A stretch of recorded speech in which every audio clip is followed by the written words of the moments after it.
Hey, ladies and gentlemen, welcome back to another book review. As you can see, I will be reviewing Spilling the Tea by Brenda Jackson. This is her 150th novel. I found this at my local library.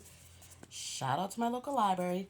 Now, I this is part of her series, The Madaris. She's got a Madaris family and then the Madaris family friends. I've read all the books. I'm pretty sure. Let me just get you the.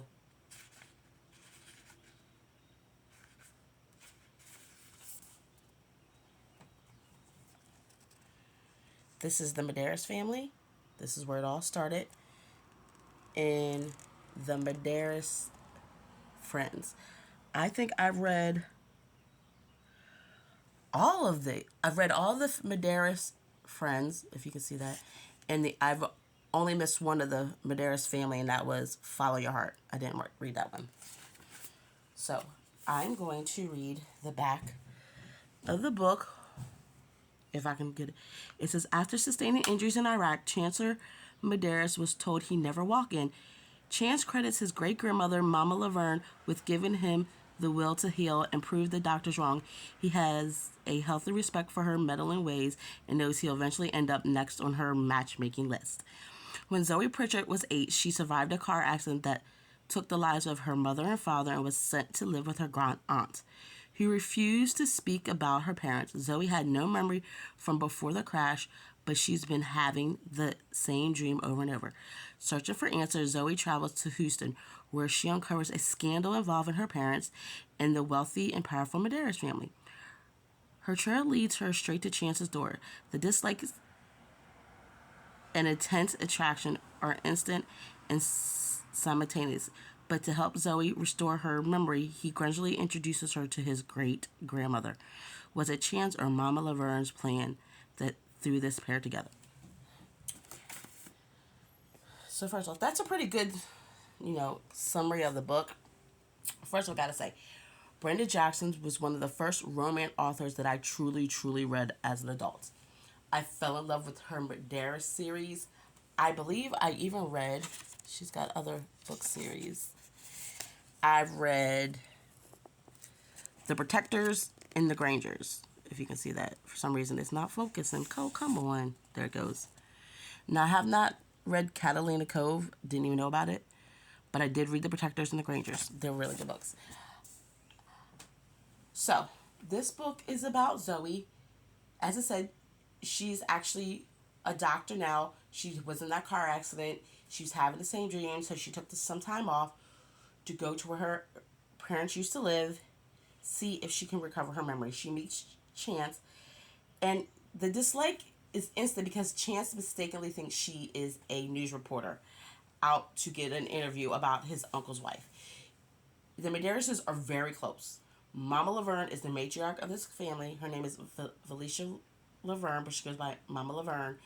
She's the patriarch of the family. So much so that she has 7 sons, and she lives with her one son, Jake, for 6 months, where her and her husband live. Then she goes between her other 6 sons.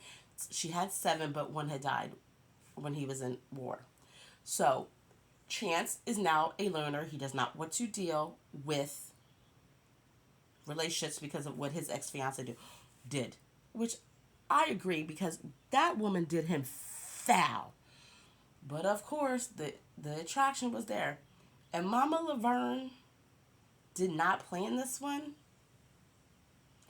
but I'm pretty sure she helped nudge it along. I'm going to say she did help nudge it along, because she told Chance, Zoe don't have time for your hoish ways, you and your cousins.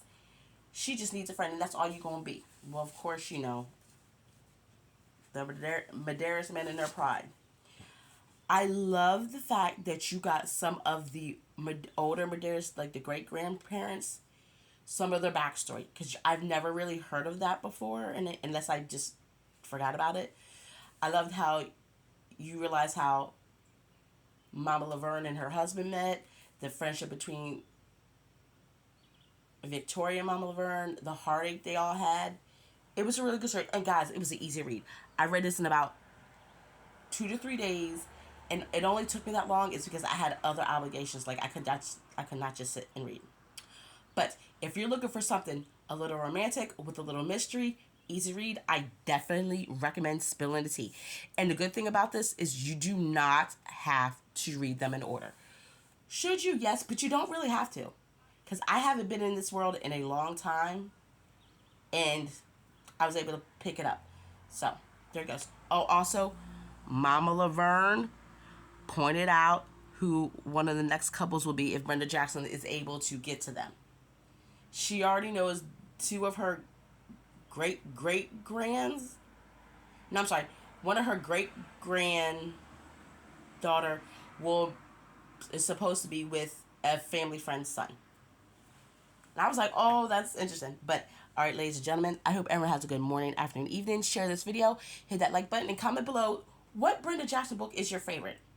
Also, have you guys seen any of her movies on Passionflix? I've seen the one, Truly After After. I actually had it somewhere. I don't know where it's at. But anyway, all right, guys. Bye.